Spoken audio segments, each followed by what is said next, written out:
Welcome to the next part of The Stand review for the 2020 miniseries. I'm going to focus this part on the characters. It was a major downfall of this miniseries. There was virtually no emotional connection with any of the characters and their storylines at all, with the exception of Harold Lauder. And they did Glenn better than I expected. And Stu, I meant Stu. And Glenn was okay as well, but he really didn't. They didn't do a lot with him. But I first want to talk about Harold and Fran. And I really talked about this more so in the flashback parts that I talked about earlier. Harold I particularly have a connection with because reading the books, Harold was a lot like me, or I was a lot like him rather, growing up. Overweight, bullied, aspiring writer, problems expressing himself and stuff like that. So I relate a lot with Harold. So it was kind of cool when they first introduced Harold in the first episode as kind of one of the main characters. Because in the book, he's there with the main characters, and he could be considered a main character, but he's just kind of below the others, I guess you could say, storyline-wise. Because you have all your secondary characters and how they affect the main ones. Harold kind of borderlines that, but they really focused on him in the miniseries, which I don't mind. But at the same time, they didn't do it properly because of the flashback problems and whatnot. So part of the emotional connection journey was Harold with his relationship with Franny. And because they didn't do things in chronological order, a lot of these characters' storylines and emotional attachments and story arcs are lost. For example, after they show Harold in the free zone, they flash back to him spying on Franny. Then he gets bullied. And then when Franny's father dies, Harold comes over, and he is a little like he is in the book, where his emotions aren't directed properly. Franny loses her shit on him in the book too, but in this version, she just snaps on him out of nowhere, and like for no real reason. I don't think it was portrayed right. So you still don't even get that sense of why he likes her so much.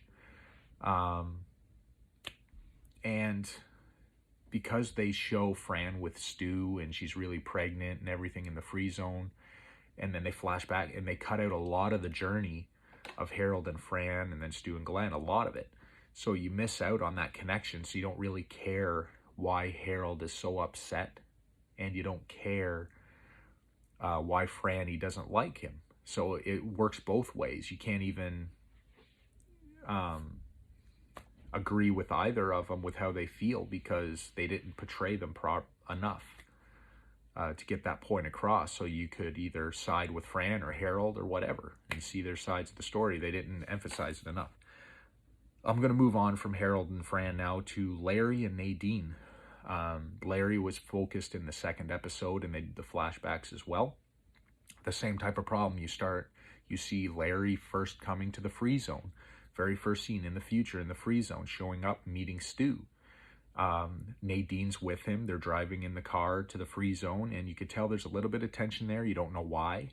But because these are the first time you see these characters, you're not asking yourself, why is there tension between them? Because you don't know that they have a relationship of any kind. And you're not emotionally invested in finding out why. There's a little bit of tension there. So they get to the free zone, and Larry seems like an okay guy. Then it flashes back to him as a drug user, which I like because in the book he was a drug user as well. And it doesn't focus a lot on Larry and Nadine a whole lot. Like, you don't get that relationship struggle that they have in the book. And Nadine's struggle with wanting to be with Larry versus her being pulled in by Randall Flagg is just not there. Anyway, Larry then is already in New York. The plague's already happening around him. And then the next time, really, he gets together with Rita Blakemore. They do show him with the oral hygienist, from the book, which is a cool thing that they had there, but it was a pretty quick scene. It was all right. But then they show him with Rita Blakemore. I thought Heather Graham did a pretty good job as Rita. Not as old as how she's portrayed in the book, but she did okay. They had a couple of lines that were verbatim used from the book, which I really liked. But then it was weird because Heather Graham's portrayal, Rita was happy-go-lucky. She wasn't a drug user or abuser. In the book, Rita Blakemore is a drug addict. Larry is a drug user, and Rita is a drug addict on pills. In the movie or TV show series, not at all. Rita's a happy-go-lucky woman and gets together with Larry, and they're together. They decide they need to leave New York, so they, instead of the Lincoln Tunnel, they go in the sewer. Rita backs out because she doesn't like rats, and then Larry makes it through only to have Rita show up out of nowhere and join him again. And they're happy that they made it over, you know, in New York. They're at the George Washington Bridge, I think. So as soon as they get over the bridge, Rita kills herself.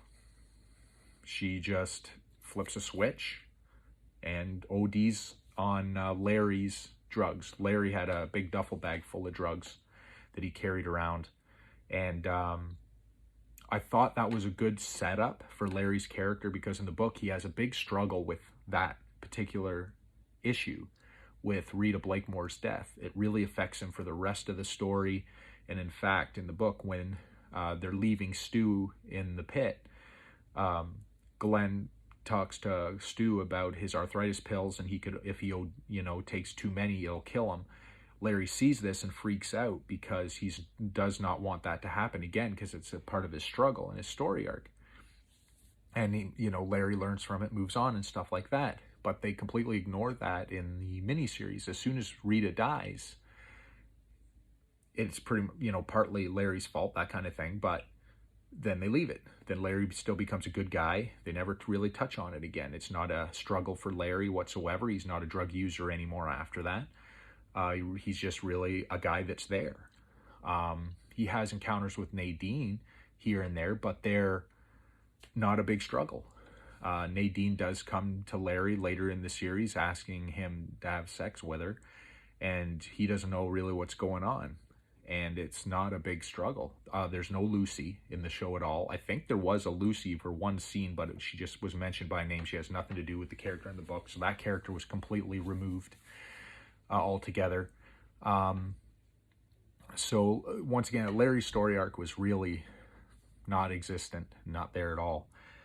I'll talk about one more before I end the part, and that's Nick and Tom. So they really screwed Nick up, and Tom, for that matter. In the books, Nick is one of the main characters, and that's one of the reasons maybe he's a main character. Is a big shock when he gets killed in the explosion later in the book. Well, in the miniseries, Nick is in the background. He's barely there at all.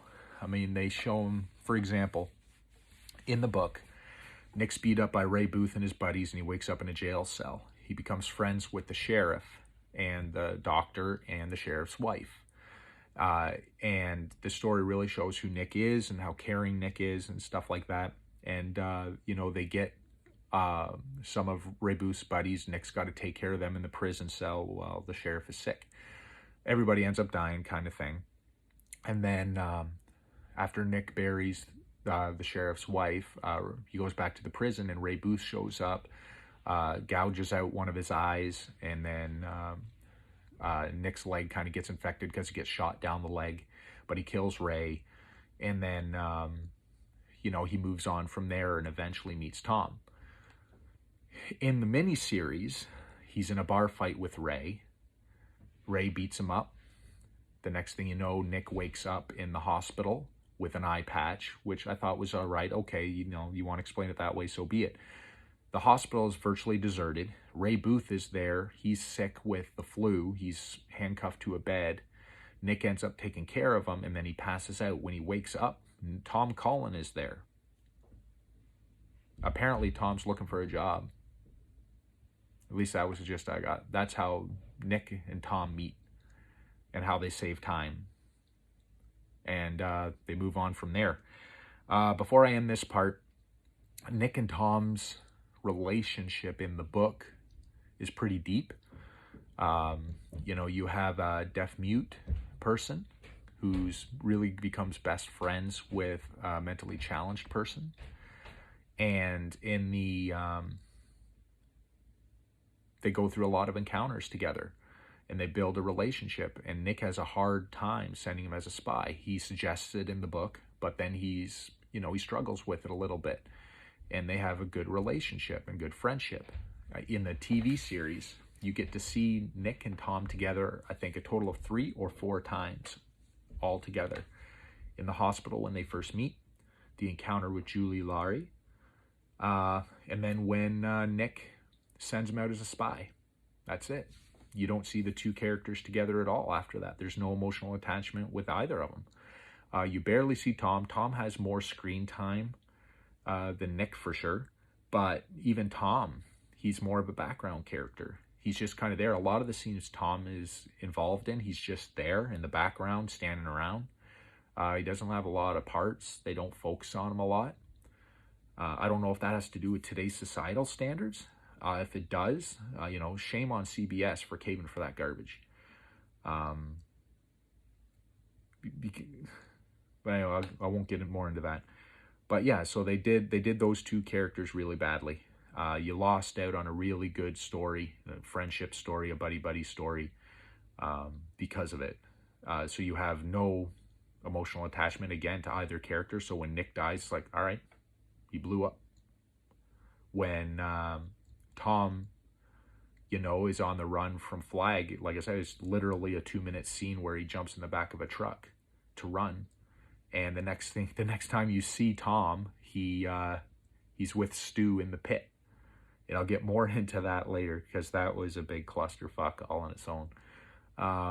So anyway, I will be back in the next part.